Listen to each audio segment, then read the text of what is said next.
Hello and welcome to another episode of Sports Weekly by Bongo. A special episode for us because we have a very special guest with us today.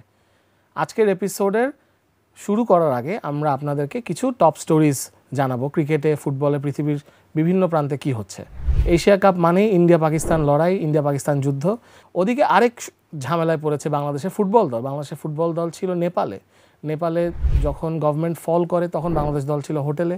তাদের দ্বিতীয় যে friendly ম্যাচটা ছিল নেপাল জাতীয় দলের সাথে, সেই ম্যাচটা আর হতে পারেনি। প্রথম ম্যাচটা 0-0 ড্র হয়। তো সেখান থেকে জাতীয় দলের খেলোয়াড়রা চলে আসতে পেরেছে। আমরা চলে যাব হকির ভুবনে, যেখানে বাংলাদেশ দল ষষ্ঠ পজিশন পেয়েছে হকি এশিয়া কাপে এবং তাদের এখন পাকিস্তানের বিরুদ্ধে 3টা ম্যাচ খেলে প্লে অফ খেলে তারা বিশ্বকাপ কোয়ালিফাইং খেলতে পারবে কিনা, হকি বিশ্বকাপ কোয়ালিফাইং, সেটা ডিটারমাইন করা হবে। আমরা চলে আসবো আবার দেশে, যেখানে বাংলাদেশের মহিলা দল তাদের বিশ্বকাপ 50 ওভারের বিশ্বকাপের জন্য প্রিপেয়ার করছে। তারা এখন বাংলাদেশে আছে, আর কিছুদিন পরে তারা ভারত এবং শ্রীলঙ্কায় চলে যাবে ওয়ার্ল্ড কাপটা খেলার জন্য। তবে এখন সবচেয়ে বড় আলোচ্য বিষয় বাংলাদেশের স্পোর্টস অঙ্গনে হচ্ছে বাংলাদেশ ক্রিকেট বোর্ডের ইলেকশন। আমাদের সাথে আজকে আছেন বাংলাদেশ ক্রিকেট বোর্ডের প্রেসিডেন্ট এবং প্রাক্তন অধিনায়ক আমিনুল ইসলাম বুলবুল। কেমন আছেন বুলবুল ভাই? ভালো, আলহামদুলিল্লাহ, আল্লাহর মতো ভালো আছি। বুলবুল ভাই, আপনি ক্রিকেটের প্লেয়ার ছিলেন, ক্যাপ্টেন ছিলেন, কোচিংও করিয়েছেন, অ্যাডমিনিস্ট্রেটর ছিলেন আইসিসিতে এত বছর, এখন আপনি বোর্ড প্রেসিডেন্ট। এই রোলটা আসলে কীরকম, কেমন লাগছে আপনার? এটা আমার কাছে মনে হয় এটা একটা এন্ড রোল। এখানে দুটো রোল মিস করে গিয়েছেন। একটা হচ্ছে লেভেল 3 এডুকেটর, আমি মাস্টার এডুকেটর। আর একটা বলা উচিত আমার সেটা আইসিসির যে হাই পারফরমেন্স ফ্রেমওয়ার্ক আছে সেটা ডিজাইন করা, ডেলিভারি করা, এই কাজগুলো করছে। তা এই রোলটা মোর অফ এ ওভারভিউ করা, শুধুমাত্র ক্রিকেট না, এখানে অ্যাডমিনিস্ট্রেশন আছে, ফাইন্যান্স আছে, এখানে গ্রাউন্ডস আছে। তো ক্রিকেট বোর্ডে যে 21টা ডিপার্টমেন্ট আছে, সেই 21টা ডিপার্টমেন্টই ওভারলুক করা। আর সবথেকে ইম্পর্টেন্টলি এতদিন যে কাজগুলো করেছি সেটা একটা প্যাকেজ হিসেবে কাজ করার সুযোগ পেয়েছি। কোন কোন এরিয়াতে বলবো আপনি অনেক বড় ডিফারেন্স মেক করতে চান অ্যাজ আ বোর্ড প্রেসিডেন্ট? এখানে অফকোর্স এন্ড প্রোডাক্ট বা এন্ড রেজাল্ট হচ্ছে বাংলাদেশ জাতীয় দলের পারফরমেন্স। তবে এখানে আরেকটা গুরুত্বপূর্ণ জায়গা হচ্ছে যে আমাদের ইনকাম, বাংলাদেশ ক্রিকেট বোর্ডের ইনকাম ভার্সেস এক্সপেন্সেস, বাংলাদেশ ক্রিকেটটা কীভাবে আরও পপুলার করা যায়। আমরা তো এখনও একটা আনট্যাপড জায়গা এখনও টাচই করিনি, সেটা ফ্যান বেস তৈরি করা। সো এই জায়গাগুলোতে বেশি ফোকাস। এক কথা বলতে গেলে how we can make cricket more popular sports এখানে, অ্যান্ড এখানে ফাইন্যান্সিয়ালি আমরা কীভাবে আরও সলভেন্ট হতে পারি। আপনি যখন জয়েন করলেন, আপনার প্রিপারেশন টাইম কতটুকু ছিল as the board president? Board president হিসেবে প্রিপারেশন টাইম দু ধরনের পেয়েছি। একটা পেয়েছি যে আমি প্রেসিডেন্ট হতে যাচ্ছি আর হয়ে গিয়েছি। তো সব কিছু মিলিয়ে মনে হচ্ছে 13-14 ঘন্টা, এবং 13-14 ঘন্টার মধ্যেই এত বড় ডিসিশন নিতে হয়েছিল আমাকে। আপনি যখন প্রথম প্রেসিডেন্ট হলেন বা when everything was presented to you cricket বোর্ডের অফিসে, সবচেয়ে বড় সারপ্রাইজটা কী ছিল আপনার জন্য? আমার কাছে সবচেয়ে বেশি সারপ্রাইজ যেটা ছিল যে এই সব ক্রিকেট বোর্ডের ডিরেক্টর আছেন, যেমন খুব সিনিয়র মাহবুব ভাই ছিলেন ওখানে, মিঠু ভাই ছিলেন। তো এই ধরনের লোক যারা ছিলেন তারা আমাকে হঠাৎ করে বোর্ড প্রথম মিটিংয়ের মধ্যে আমাকে প্রেসিডেন্ট স্যার বলা শুরু করলো, প্রেসিডেন্ট বলা শুরু করলো। সো এটা আমার কাছে মনে হচ্ছিল ওয়ার আই এম নাও। আমার কাছে কেমন জানি লাগছিল টু অ্যাডজাস্ট দ্যাট। তবে ওভারঅল মনে হচ্ছিল যে একটা দায়িত্ব, এটা দায়িত্ব মানে বলতে চাচ্ছি এটা উপভোগ করার জায়গা না, এটা মোর অফ এ দায়িত্ব হিসেবে নিয়েছিলাম এবং ভোগ করার জায়গা না, এটা মনে হচ্ছে। আমাদের যারা মানে ক্রিকেট ফলো করেছি 80s 90s থেকে, বাংলাদেশ যখন টেস্ট স্ট্যাটাস পায়, আপনি ছিলেন বাংলাদেশ ক্রিকেটের একটা face, you are the ambassador of Bangladesh cricket. যেখানে যাচ্ছেন আপনি খুব প্রেজেন্টেবল, আপনার খেলা যেরকম ভালো ছিল, আপনার কথাবার্তাও মনে হতো যে you can represent Bangladesh at a very high level. I remember আপনার একটা ছবি ছিল বাকি 11 জন ক্যাপ্টেনের সাথে, এবং তার সেই ইন্টারভিউগুলো আমাদের মনে আছে। তো সেই জায়গা থেকে you are always ready for this sort of ambassadorial role, বা একটা ন্যাচারালিও তো আপনি রেডি ছিলেন? ন্যাচারালি রেডি ছিলাম কিছুটা। যেন দেখেন আমার যে আপব্রিঙ্গিংটা, খেললাম, কোচ হলাম, তারপরে ডেভেলপমেন্ট অফিসার হলাম, ডেভেলপমেন্ট ম্যানেজার হলাম। তবে গত 10টা বছর আইসিসিতে মুভ করার পরে এই যে ধরেন 20টা আইসিসির মেম্বার আছে, অ্যাসোসিয়েট মেম্বার, 5টা ফুল মেম্বার এশিয়াতে। প্রত্যেকটা দেশে এই সেপ্টেম্বর অক্টোবর থেকে শুরু হয়ে যেত তাদের সমস্ত অর্গানোগ্রাম আসা, তাদের এজিএম আসা, তাদের এজিএম মিনিটসগুলো দেখা, তাদের যে বাজেটগুলো কীভাবে তারা ইমপ্লিমেন্ট করবে, কোন কোয়ার্টারে তারা কত টাকা পাবে, তাদের ফাইন্যান্সিয়ালটা কী, তাদের অপারেশনাল প্ল্যান কী। এইগুলো দেখতে দেখতে মনে হচ্ছিল যে 20টা দেশের ডেভেলপমেন্ট যখন যখন দেখি যদিও ছোট ছোট স্কেলে, আর একটা দেশের ডেভেলপমেন্ট তো খুব একটা বড় ব্যাপার না, তবে ওই কনফিডেন্সটা আমাকে খুব কাজে লেগেছিল যে এখানে স্ট্রেট ওয়ে এখানে কোপ আপ করা। আর যেটা প্রেজেন্টেশনের ব্যাপারটা বলছিলেন, এটা একটা জার্নিটা বলছি। দেখেন, আমরা এশিয়াকে কিন্তু আমরা একটা এশিয়া ভাবি, কিন্তু আমরা এটাকে 4টা এশিয়া ভাবি। সেটা হচ্ছে যে আপনি আমাদের সেন্ট্রাল এশিয়ার দেশ উজবেকিস্তান, তাজিকিস্তান, মিডল ইস্ট এশিয়ায় আমাদের 6টা দেশ খেলে, তারপরে আমাদের সাবকন্টিনেন্ট এশিয়াতে ফুল মেম্বার সহ অনেকগুলো দেশ খেলে, সাউথ ইস্ট এশিয়া, তারপরে ইস্ট এশিয়া। তো এই এশিয়াগুলোতে কিন্তু তাদের ল্যাঙ্গুয়েজ ডিফারেন্ট, কালচার ডিফারেন্ট, তাদের গভর্নমেন্ট ক্রিকেটের পলিসি ডিফারেন্ট। তো এদের সাথে কাজ করতে করতে মনে হয়েছিল যে একটা ট্যাকটিক্স শিখেছিলাম। ট্যাকটিক্সটা হচ্ছে যে আমি তাদেরকে কখনো তাদের যে গ্রোথ বা তাদের যে প্ল্যানিংগুলো ছিল তখন ইন্টারফেয়ার করতাম না, but I was always around them as a critical friend. তো ওই কনফিডেন্সটা আমাকে খুব কাজে লেগেছিল এই রোলটায় কাজ করার জন্য। ভাই গত 10-12 বছর আমি যখনই কোনো অ্যাসোসিয়েট নেশনের কোনো স্টোরি করতাম ক্রিকইনফোতে, ধরেন কথা থাইল্যান্ড মহিলা দল বা আফগানিস্তান টিম বা যে কোনো ওমান, ঘুরে ফিরে যখন শুনে আমি বাংলাদেশি, আমাকে কিন্তু আপনার কথা আপনার রেফারেন্স দিবেই যে আমিনুল আমাদেরকে মানে অফিসের বিল্ডিংটা পর্যন্ত করে দিছে, মানে আমাদের উই স্টার্টেড ফ্রম জিরো। বলছে যে আমাদের যেভাবে হেল্প করছে, স্পেশালি থাইল্যান্ড বা ইভেন আফগানিস্তান, আমি শুনেছি যে ওমান, সব দেশে আপনার একটা রোল ছিল। তো বল ভাই, এই রোলগুলাতে আপনার সবচেয়ে প্রাউড আপনি কোন নেশনটা নিয়ে, মানে যদি আমরা একটু কিছুক্ষণের জন্য বিসিবি থেকে বের হই? আমি আমার আগে যে ক্রেডিটটা দিতে চাই আমি আমাদের আশরাফুল ভাইকে, যিনি এসএসসির সিইও ছিলেন। তিনি কিন্তু অ্যাকচুয়ালি বীজগুলো বপন করেছিল অল এশিয়াতে। আমার জন্য সহজ হয়েছিল যে সেকেন্ড স্টেজে গিয়ে কাজ করা। এখন দেখা যাচ্ছে যে ক্রিকেট কিন্তু ধরেন একটা হচ্ছে পারফরমেন্স, একটা হচ্ছে যে ফ্যান বেস, আর একটা হচ্ছে টার্গেটেড গ্রোথ কান্ট্রিজ। তো এখানে কিন্তু middle east is a targeted growth country, এই জন্য সেখানে ইউএই ওয়ার্ল্ড কাপ খেলছে, ওমান ওয়ার্ল্ড কাপ খেলছে, সেখানে সৌদি আরব আমাদের ফিউচার, কাতার খুব ভালো করছে, কুয়েত খুব ভালো করছে, বাহরেন ভালো করছে।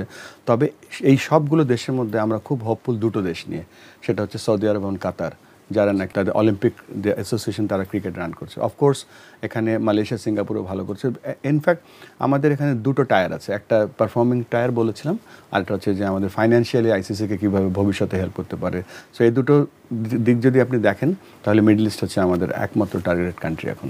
অনেক বছর আগে একটা ভিডিও রিলিজ করেছিল এসিসি, আপনি চায়নার একটা গ্রামের মাঝখান দিয়ে ব্যাট হাতে নিয়ে হাঁটছেন, এবং ক্রিকইনফোর একটা স্টোরি ছিল যে man on the moon, first man, যাকে দেখে মনে হয়েছে যে চায়নায় ক্রিকেট ব্যাট হাতে আপনাকেই প্রথম দেখা গেছে। বলবে ওই এক্সপিরিয়েন্সটা কিরকম ছিল? চায়নার একটা গল্প বলি। চায়নার একটা শহর ছিল সেনজেনটা তখন অত ডেভেলপ হয়নি। তো সেনজেনে আমি একটা হোটেলে থাকতাম, হোটেল থেকে একটা স্কুলের একটা ক্রিকেট ক্যাম্প ছিল। তো প্রত্যেক দিন দুপুরবেলা আমি হেঁটে যেতাম। তা আমি যখন হেঁটে যাই ব্যাট নিয়ে, একটা গ্রাম ছিল, সেই গ্রামের বয়স্ক লোকরা জানতো এই লোকটা 2টা-2:30টার সময় এই রাস্তা দিয়ে ক্রস করবে। সবাই আমাকে দিকে তাকিয়ে থাকতো, আমাকে দেখে হাততালি দিত, আবার চলে যেত প্রত্যেক দিন। মানে ওদের কাছে মনে হতো আরে এই রঙের একটা লাঠি নিয়ে ওই লোকটা প্রত্যেকদিন কোথায় যায়। তো ক্রিকেট জানতো না, বাট তারা আমাকে দেখে খুব খুশি হতো। এবং আমার মনে হয় পৃথিবীতে একমাত্র দেশ যেখানে ফরেনারের রেসপেক্ট পেতাম সেটা হচ্ছে চায়না। বলবে এই গত 15 বছর আপনি আইসিসিতে কাজ করেছেন, এসিসিতে কাজ করেন, কিন্তু আপনি বাংলাদেশের খুবই ক্লোজলি ফলো করতেন বাংলাদেশের ক্রিকেট বা প্রতিটা ডেভেলপমেন্ট। 15 বছরে ভুলটা কি ভুল আপনার চোখে পড়েছে, মানে কোন ভুলগুলো করেছিল তখন?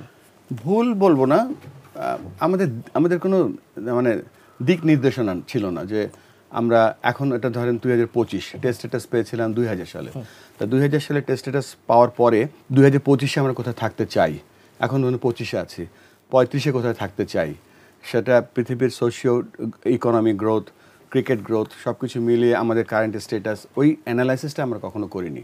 পৃথিবীর যে কোনো দেশে আপনি যাবেন, গিয়ে বলবেন যে আমি ক্রিকেট কোচ, আমি তোমাকে ক্রিকেট খেলা শেখাতে চাই, সেখানে 100 জন মধ্যে 100 জন কিন্তু ক্রিকেট খেলতে আসবে না স্কুলে, তাদের অনেকগুলো অপশন থাকে। কিন্তু আমাদের দেশে সবাই খেলতে চায়, সবাই খেলা দেখতে চায়।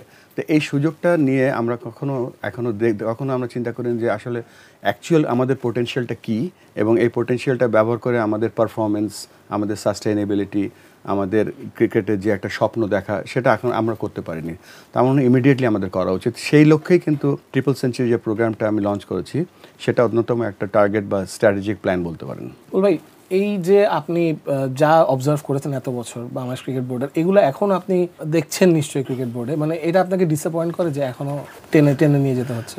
একটা ফুল মেম্বার এবং এত বড় একটা ক্রিকেট জাতি আরও প্রফেশনাল হতে পারতো, professional on and of the field, আরও অনেক কিছু এক্সপেক্ট করেছিলাম, হয়তো সেটা আমরা ওভারকাম করছি। But there are lot of loopholes. Marquee যদি বলা হয় যে ফ্ল্যাগশিপ বাংলাদেশ ক্রিকেট বোর্ডে, সেটা হচ্ছে national cricket team, men's cricket team, senior team. Under nineteen world cup জিতেছে 2020-এ, মহিলা দলও এশিয়া কাপ জিতেছে, কিন্তু মেন্স টিম এক হচ্ছে ট্রফি জিতে না, আরেকটা হচ্ছে যে এখন একটা ট্রানজিশনের মধ্যে দিয়ে যাচ্ছে। অবশ্য মানে এখন মনে হচ্ছে একটু বের হচ্ছে ট্রানজিশন থেকে আস্তে আস্তে। আপনি কতটা আশাবাদী? যেই বাঞ্চটা খেলছে এরাও ধরেন, আমরা কিন্তু আমাদের লক্ষ্যটা হওয়া উচিত যে আমরা এশিয়া কাপ খেলছি এখন, তো এশিয়া কাপ খেলার আগে আমরা বলছি যে এশিয়া কাপ যদি চ্যাম্পিয়ন হই, কিন্তু আমরা কিন্তু এশিয়া কাপ খেলবো আমরা 2 বছর আগে জানতাম। আমরা জানি যে 2027-এ আবার একটা বিশ্বকাপ হবে, এশিয়া কাপ হবে। সো এই যে আমাদের টার্গেট ওরিয়েন্টেড যে প্ল্যানগুলো, সেই প্ল্যানগুলো আমরা করি না। আমরা জাস্ট ইভেন্টের আগেই রেডি হয়ে হ্যাঁ এবার আমরা খেলবো, এবার জিতবো। তো আমাদের প্ল্যান থাকা উচিত যে আমরা, যেমন ধরেন ইংল্যান্ড যখন 2015 বিশ্বকাপে ফেল করলো, আমাদের সাথে হারলো অ্যাডিলেডে, তখন কিন্তু তারা ক্রিকেটটার তাদের টোটাল প্ল্যানটা চেঞ্জ করে ফেললো 19-এর জন্য। অ্যান্ড্রিউ স্ট্রাউসকে নিয়ে আসলো ক্রিকেট ম্যানেজার হিসেবে, তারা ক্রিকেটের কোন কোন ভুল ছিল সেই ভুলগুলো তারা ওভারকাম করলো এবং 19-এ চ্যাম্পিয়ন হলো। সো আমাদের ওই ধরনের একটা প্ল্যান আমি কখনো দেখতে পাইনি। সো ওটা করতে পারলে বলতে পারবো ইয়েস আমরা 2027-এ বা আমাদের এখানে 31-এ বিশ্বকাপ হবে 50-50, তখন আমরা কোথায় থাকতে পারি। এখন থেকে যদি আমরা প্ল্যান না করি, শুধুমাত্র এই বাঞ্চের উপরে যদি আমরা ভরসা করি, তাহলে হবে না। তো we need to have a proper backup players এবং রাইট প্ল্যানিং। আপনার চয়েস কোনটা? এখন তো টি-20 অবভিয়াসলি সবচেয়ে বেশি খেলা হয়, বা টেস্ট ক্রিকেটের প্রাইমেসি নিয়েও সারাক্ষণ ডিবেট চলতে থাকে যে টেস্ট ক্রিকেট কতদিন আর টিকবে। তো আর কিন্তু আমরা আবার ওয়ান ডে খুব ভালোবাসি, বাংলাদেশ তো ওয়ান ডে ক্রিকেট খুব ভালোবাসি। মানে আমাদের ব্যালেন্সটা কোথায় হবে শেষ পর্যন্ত? এটা কিন্তু খুবই ভালো একটা আমি বলবো কোশ্চেন, এই জন্য যে এখানে এই জায়গাটায় আমাদের স্ট্র্যাটেজিক হতে হবে। আমাদের ইনফ্যাক্ট আমাদের ফোকাস করা উচিত বেশি টি-20 এবং মাল্টিডে ক্রিকেটে। এবং আমরা যদি মাল্টিডে ক্রিকেট খেলি, সেখানে আমাদের কিছু গ্রুপ অফ পিপল বা প্লেয়ার্স থাকবে যারা নাকি টেকনিক্যালি সাউন্ড হবে, তাদের টেম্পারমেন্ট অনেক স্ট্রং হবে, তারা সব ফর্মেটে খেলতে পারবে। আবার পক্ষান্তরে টি-20 যদি আমরা বেশি বেশি করে আমরা জেলায় জেলায় খেলি, তাহলে কিন্তু আমাদের বেশ কিছু ক্রিকেটটাও পপুলার হবে, ক্রিকেটও ছড়িয়ে যাবে। কিন্তু সিলেকশনটা যখন আমরা করব যে 50 ওভারের ক্রিকেটের জন্য কারা খেলা উচিত, এই টি-20 এবং টেস্ট ক্রিকেটার যারা থাকবে এদের মিক্সে একটা ভালো টিম করা সম্ভব। সো এই ধরনের কিছু স্ট্র্যাটেজি আমাদের হাতে নেওয়া উচিত। বলে আপনি নিশ্চয়ই জানেন যে মহিলা দল ওয়ার্ল্ড কাপ খেলবে ইন্ডিয়া শ্রীলঙ্কায়, কিন্তু প্রিপারেশন প্রবাবলি সব কটা দলের মধ্যে সবচেয়ে উইক, কারণ কোয়ালিফাই করে গেছে ওয়েস্ট ইন্ডিজে যেয়ে, কিন্তু কোনো ম্যাচ খেলেনি। মানে আপনি কি এটা নিয়ে কোনো কাজ করেছেন কিংবা জিজ্ঞেস করেছেন যে এরকম কেন হলো? হ্যাঁ, আমি এটা জিজ্ঞেস করেছি, এবং বিশেষ করে যে আমার এখানে আসা হচ্ছে 3 মাস হলো সবেমাত্র। তো আমার কাছে মনে হচ্ছে যে প্ল্যানগুলো হওয়া উচিত ছিল। তারপরেও এখন দেখছি ছেলেদের সাথে খেলছি, উইচ ইজ ওকে, বাট একটা ভালো সিরিজ হওয়া উচিত ছিল। আমি জানি আমাদের ক্রিকেট অপস বা আমাদের যে উইমেন্স উইং চেষ্টা করেছিল, পাকিস্তানের সাথে কথা বলেছিল, শ্রীলঙ্কার সাথে কথা বলেছিল, but they already engaged. So এই প্রিপারেশনটা হয়তো আরেকটু আগে নিতে পারতাম আমরা। আপনি আমিনুল ইসলাম বুলবুল বলি কি আমরা বেশি আশা করছি আপনার থেকে 3 মাসে সব করে দিবেন? না, এটা আমি জানি না, বাট প্রত্যেকটা সেকেন্ড আমার ক্রিকেট নিয়েই থাকতে হয়। সেকেন্ড বলছি এই জন্য যে এছাড়া আর কিছু চিন্তা করতে পারি না। আর এটা সম্ভব হচ্ছে বিকজ আমি শুধুমাত্র এই কাজটাই করছি এখন।